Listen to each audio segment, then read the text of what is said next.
veio a palavra do Senhor pelo ministério do profeta Ageu, dizendo: 2. Fala agora para Zorobabel, filho de Sealtiel, príncipe de Judá, e a Josué, filho de Josadaque, sumo sacerdote, e ao resto do povo, dizendo: olha o que diz a mensagem: quem há entre vós que, tendo ficado, viu esta casa na sua primeira glória? E como vedes agora, não é esta como nada em vossos olhos, comparada com aquela? Ora, pois, esforça-te. Zorobabel, diz o Senhor: esforça-te, Josué, filho de Josadaque, sumo sacerdote, e esforçai-vos todo o povo da terra, diz o Senhor, trabalhai, porque eu sou convosco, diz o Senhor dos exércitos. Sim, segundo a palavra que concertei convosco quando saístes do Egito, e o meu espírito habitava no meio de vós, não temais, porque assim diz o Senhor dos exércitos: ainda uma vez, daqui a pouco, e farei tremer os céus e a terra e o mar e a terra seca, e farei tremer todas as nações, e virá o desejado de todas as nações, e encherei essa casa de glória, diz o Senhor dos exércitos. 8. Minha prata e meu é o ouro, diz o Senhor dos exércitos, e a glória desta última casa será maior do que a da primeira, diz o Senhor dos exércitos, e neste lugar darei a paz, diz o Senhor dos exércitos. Todos digam amém. Amém. Vamos orar, vamos fechar os nossos olhos. Senhor, fala conosco, revela a tua palavra, Senhor, revela o teu querer, revela a tua vontade para as nossas vidas. Venha nos abençoar, Senhor. Nós precisamos ser ministrados por ti nesta noite. Nos dê uma perfeita interpretação desta palavra, Senhor.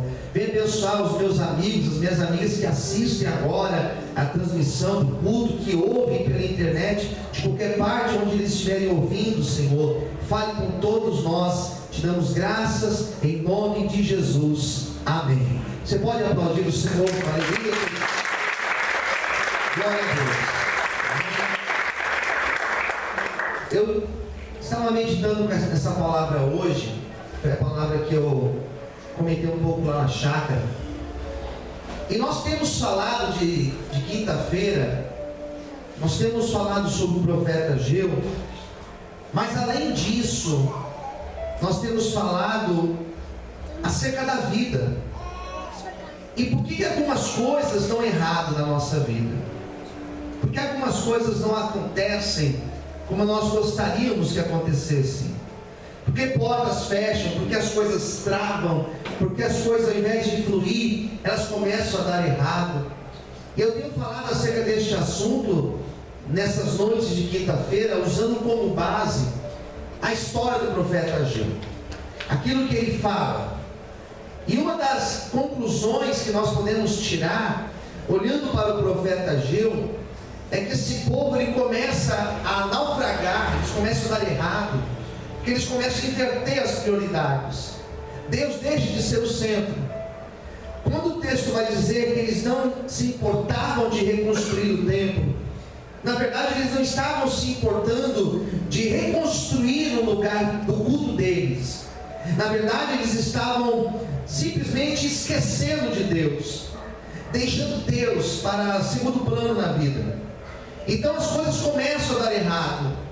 Diz o texto de Ageu, no capítulo 1, que eles trabalhavam muito, eles semeavam muito, mas não colhiam nada, colhiam muito pouco.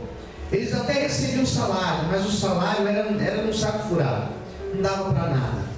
Então estava tudo dando errado para eles. E eles começam a se perguntar a Deus: por que está tudo dando errado? E Deus então levanta Ageu para falar com eles. E Ageu vai dizer: bom, vocês estão vivendo isso porque vocês não estão aplicando o coração naquilo que vocês devem aplicar. Então vai lá, suba no monte, busque a madeira, reconstrua a casa, edifica um altar para mim, E eu vou abençoar vocês de hoje em diante. Quem entendeu, diga amém. E o povo, quando ouve essa palavra, eu acho muito interessante esse texto, porque quando esse povo ouve essa palavra, eles tiveram a mesma atitude que muitos de nós temos quando nós somos constrangidos por uma palavra. Nós sempre temos uma desculpa, e eu tenho lutado contra isso. Eu tenho analisado algumas coisas da minha vida, e eu tenho justamente tentado parar de dar desculpas. Eu tenho tentado fazer as coisas ao invés de dar desculpas. Posso ouvir amém, queridos? Amém. Dar desculpas, nós somos especialistas. Nós temos justificativa para tudo. Nós temos desculpa para tudo. E quando nós não achamos uma desculpa suficiente para dar, nós sempre culpamos alguém. Nós sempre colocamos a culpa em alguém. É interessante isso. Nem todo mundo é assim, mas muitos de nós temos essa característica. Não tem dado certo por causa do meu pai, da minha mãe, do meu filho, da minha esposa, do meu esposo, por causa do governo, por causa disso, por causa daquilo. E era justamente assim que eles estavam. Então Deus toma Ageu, e Deus toma Ageu para falar com aquele povo. Ele começa a falar, aqui o texto vai falar, que ele começa a falar com Zorobabel, que era um príncipe de Judá. Depois ele fala com Josadac, que era o sumo sacerdote. Ou seja, ele vai falar com os governantes daquela época, e ele vai falar com os sacerdotes daquela época. E não o suficiente, ele fala com todo o povo. O versículo 2 vai dizer que ele fala com toda a nação. E quando ele fala aquelas palavras para toda a nação, diz a Bíblia que todos ouviram a voz de Deus. Posso ouvir amém, queridos? Eles ouviram, e eles acataram a voz de Deus. Se existe um propósito, ou melhor, se existe uma primícia necessária para nós vivermos a restauração de Deus na nossa vida, para nós vivermos a vontade de Deus para a nossa vida, é nós acatarmos a voz do Senhor. Eles acataram a voz de Deus.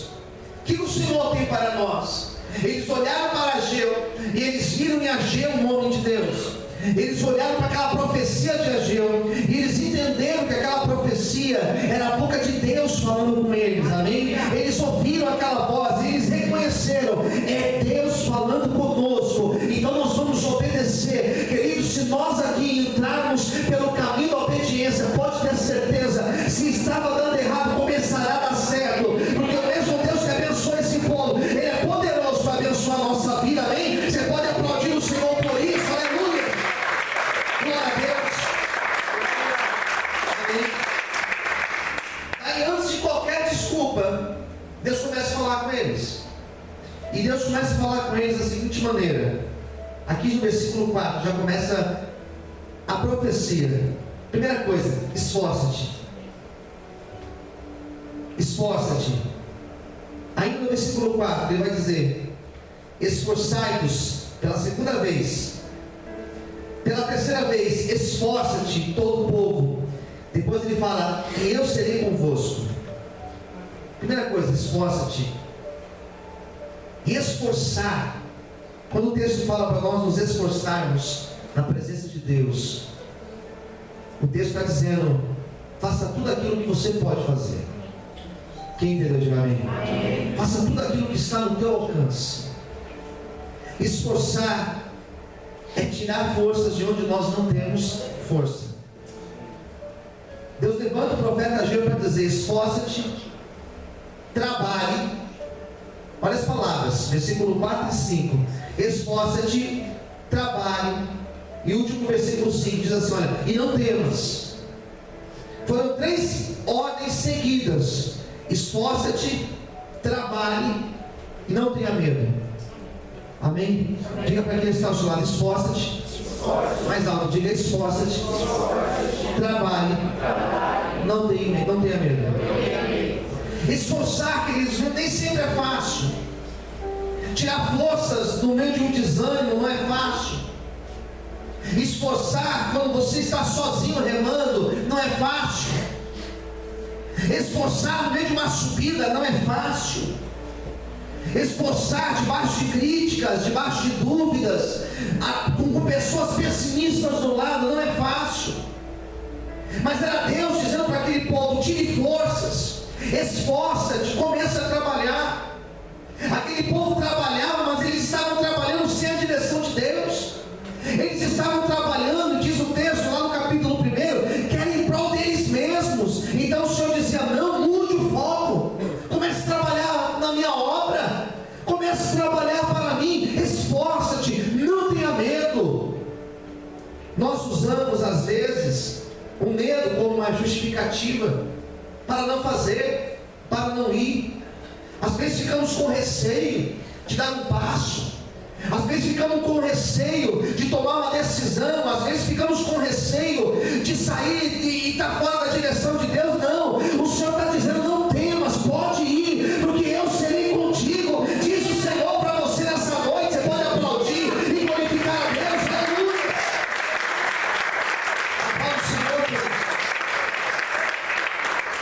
Esforça-te, trabalhe, não tenhas medo. Parece tão simples, mas não é fácil. Você chegar para alguém desanimado e falar: esforça-te, quando na verdade o desejo é desistir, quando na verdade a vontade que nós temos é desistir. Daí Deus vem e diz o contrário: esforça-te, eu vou te abençoar. Posso ouvir amém? Amém. Trabalhe. O que é trabalhar? Fazer o que você tem que fazer. O que nós temos que fazer, Deus não vai fazer por nós. O que eu tenho que fazer amanhã, sexta-feira, que eu tenho que fazer, Deus não vai fazer por mim.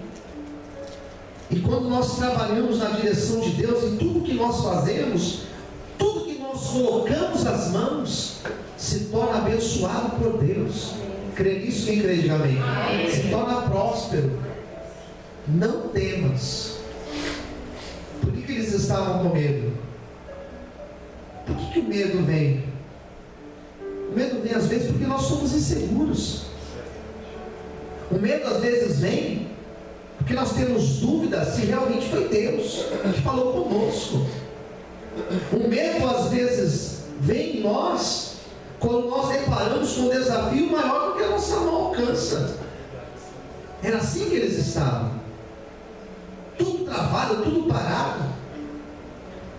Aí Deus começou a falar com eles, e Deus falou algo muito interessante aqui, versículo 6: porque assim diz o Senhor, ainda uma vez, olha que interessante, daqui a pouco. Sabe o que significa daqui a pouco? Não vai demorar, é daqui a pouco. Posso dizer amém, queridos? Crê nisso? Quem crê, diga amém. Amém. Daqui a pouco farei tremer os céus, e a terra, e o mar, e a terra seca.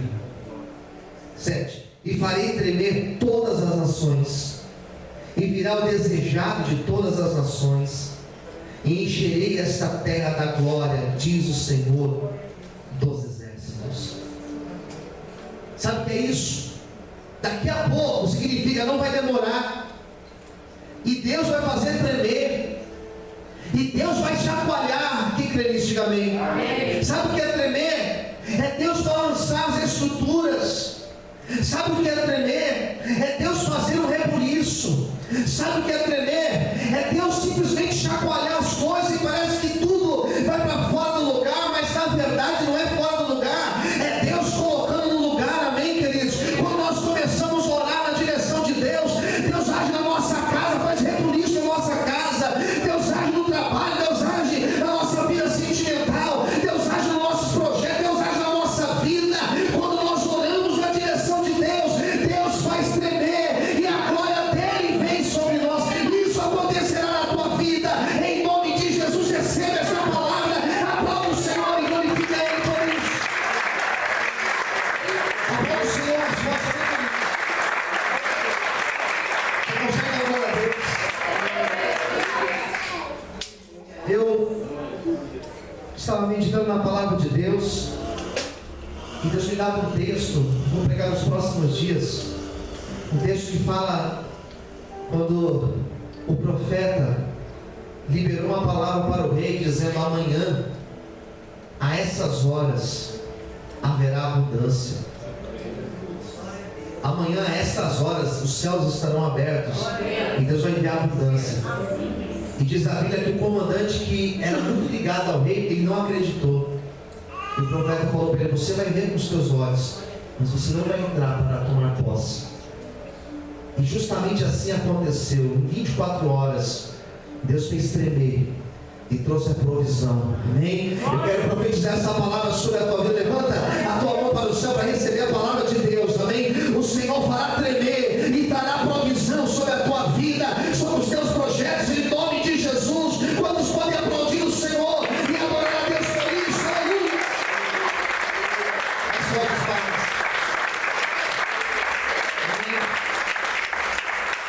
Lembra das desculpas? Lembra das justificativas? Antes deles falarem qualquer coisa, Deus estava antecipando a eles. Porque um olhava para o outro e dizia: mas como nós faremos? Deus está fazendo todas essas promessas, mas como nós faremos? Sabe aquela situação de você colocar os pés na realidade, colocar os pés no chão e perguntar: mas como que isso vai acontecer? Ser racional. Antes que eles perguntassem como, porque nós perguntamos isso para Deus: Deus, mas como isso vai acontecer? Deus deu mais uma palavra para eles, dizendo o seguinte, no versículo 8: minha é a prata e meu é o ouro, disse o Senhor dos Exércitos. Aleluia. Sabe o que significa isso? Deus não estava ostentando para eles o que ele tem, porque tudo pertence a Deus. Concorda? Quem concorda? Diga amém. Amém. Tudo é dele, tudo é para ele, tudo provém dele. Mas quando essa palavra foi dita, essa palavra dizia o seguinte: a condição, aleluia, o recurso, sou eu que tenho para dar para vocês. Quem entendeu? Diga amém. Amém. Reconstruir o templo parece impossível pelas suas condições, pelo teu recurso, por aquilo que você tem, mas nas minhas mãos o pouco se torna muito, porque eu sou o dono do ouro e da prata. A provisão vem de Deus, o recurso vem de Deus, o mover virá do Senhor para a tua vida. Receba essa palavra em nome de Jesus. Você pode aplaudir a Deus por isso e adorar o Senhor nessa noite. Aleluia. Glorifica a Deus.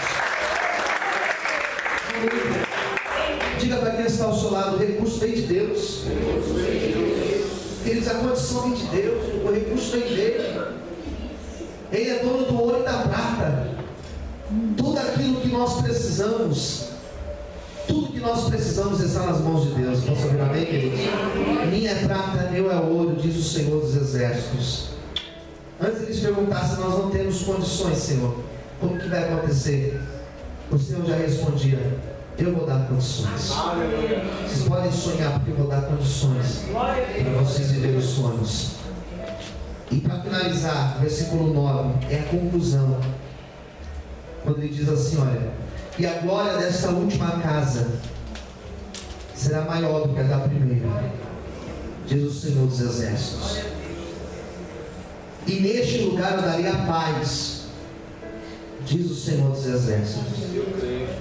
Então são duas palavras aqui. Primeiro, a glória da segunda casa será maior do que a da primeira. Quando Deus restaura, amém? Quando Deus reconstrói, quando Deus restaura, Ele faz de forma maior, amém? Essa palavra é para a tua vida. Levanta as suas mãos aos céus, fecha os teus olhos agora, em nome de Jesus. Deixa eu abençoar a tua vida agora. Eu não sei qual é a área que está destruída na tua vida, eu não sei onde o adversário tocou, eu não sei onde quebrou na tua vida, eu não sei qual foi o projeto que deu errado na tua história, mas o Senhor te diz hoje que a glória da segunda casa, ela será maior do que a da primeira, amém? Toma posse dessa palavra, abre a tua boca, glorifique e exalte a Deus essa noite, em nome de Jesus, aleluia. Aplaude o Senhor essa noite. Você pode glorificar a Deus por isso? Eles olharam somente para aqueles entulhos, para aquela obra inacabada, e Deus dizia: a glória será maior. E nesse lugar eu darei a paz.